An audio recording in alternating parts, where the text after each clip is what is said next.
Programme نور سحر کے ساتھ آپ کا میزبان نذیر احمد غازی حاضر ہے۔ آج ہمارا موضوع انتہائی اہمیت کا حامل ہے کہ عبادات و معاملات میں حسن و نظم کی اہمیت۔ بھی شخصیت ہے ڈاکٹر غلام مرتضیٰ علوی۔ جناب، عبادات و معاملات میں حسن و نظم کی اہمیت، حسن و نظم ہمارے ہر عمل میں ضرورت ہے۔ جی ارشاد۔ قبلہ غازی صاحب، اس عنوان کے دو پہلو ہیں۔ ایک پہلو یہ ہے کہ حسن نظم پوری زندگی میں ہونا چاہیے۔ ٹھیک۔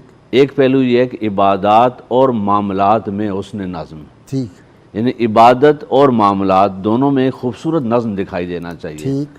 اگر ہم عبادت کو دیکھیں نا تو عبادت ایک ذریعہ ہے، ٹھیک، منزل یا مقصد نہیں ہے۔ واہ، بہت اچھے۔ عبادت ذریعہ ہے حسن اخلاق پیدا کرنے کا، واہ واہ واہ، معاملات درست کرنے کا، معاملات درست کرنے ان الصلاۃ تنہی عن الفحشاء والمنکر۔ عبادات اگر حسن اخلاق پیدا کریں تو حسن اخلاق کس شے کا نام ہے؟ مخلوق خدا سے بہترین طریقے سے پیش آنے کا نام ہے۔ بہت اچھے، بہت اگر اس کی تعریف کریں نا عبادت کی، تو عبادت کی تعریف یہ بنتی ہے کہ ہر وہ عمل جو اللہ کی رضا اور مخلوق کی فلاح کے لیے کیا جائے وہ عبادت ہے۔ بہت اچھے۔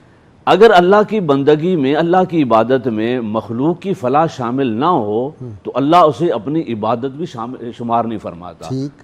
یعنی نماز پڑھی جائے اور معاشرے کے ساتھ ہمدردی کے جذبات پیدا نہ ہوں تو فرماتا ہے ارائیت الذی یکذب بالدین، وہ فرماتا ہے کہ مشرق اور مغرب کی طرف منہ کرنا یہ صرف نیکی اور عبادت نہیں ہے۔ عبادت کیا ہے؟ وَآتَ الْمَالَ عَلَىٰ حُبِّهِ ذَوِي الْقُرْبَىٰ والیتامى واليتامى۔ تو عبادت کی جو ہے حسن عبادت کا کہ اس سے معاشرے میں لوگوں سے محبت اور پیار پیدا ہو۔ اب کسی بھی عبادت کو لے لیں تو نماز اجتماعی طور پر باجماعت پڑھنا افضل ہے۔ کیوں؟ کہ اس میں معاشرت شامل ہو جاتی ہے۔ ٹھیک۔ آپ ایک کسی بھی عبادت کو لیں، زکوٰۃ ہے، زکوٰۃ عبادت اللہ کی ہے، لیکن اس میں ہم کرتے کیا ہیں؟ اللہ کی رضا کے لیے اپنے مال میں سے اللہ کے بندوں پہ خرچ کرتے ہیں۔ قربانی اللہ کی عبادت ہے، اور اللہ کی عبادت میں ہم جانور ذبح کر کے گوشت اللہ کی مخلوق کو کھلاتے ہیں۔ تو یعنی ہر وہ عمل جس میں اللہ کی رضا اور مخلوق خدا اس کی فلاح شامل ہو جائے تو یہ حقیقی عبادت ہے، اور یہ نظم ہے ان دونوں کے درمیان۔ اور اگر عبادت بندے کو لوگوں سے محبت پیدا نہ کرے، یعنی 4 نمازیں پڑھ کے بے نمازی انسان نظر نہ آئے، تو سمجھیں اس عبادت نے نور نہیں تکبر پیدا کیا ہے۔ یعنی انسان اگر نیکی کرے، خیر کا کام کرے، اور اس سے دوسرے چھوٹے اسے نظر آنا شروع ہو جائیں، یعنی مخلوق خدا سے پیار اسے نہ پیدا ہو، تو سمجھیں اس کی عبادت نے نور پیدا نہیں کیا، تکبر پیدا کیا ہے۔ تو عبادات اور معاملات میں حسن نظم یہ ہے کہ اللہ کی عبادت و بندگی اللہ کی رضا کے لیے کی جائے، اور اس کے نتیجے میں معاملات بہتر ہوں، یعنی اخلاق حسنہ پیدا ہوں۔ تو یہ ان دونوں کے درمیان ایک خوبصورت حسن ہے۔ لذت آشنائی، جی لذت آشنائی مل جائے، جی کیسے ملے؟ لذت آشنائی حضور نبی اکرم صلی اللہ علیہ وسلم کی بارگاہ اقدس کا جیسے فرما رہے تھے کہ سیرت اقدس کے جتنے قریب جائیں گے، حضور نبی اکرم صلی اللہ علیہ وسلم کی تعلیمات کو، اخلاق کو، کردار کو جتنا اپنائیں گے تو آہستہ آہستہ انسان اس سے آشنا ہوتا ہے۔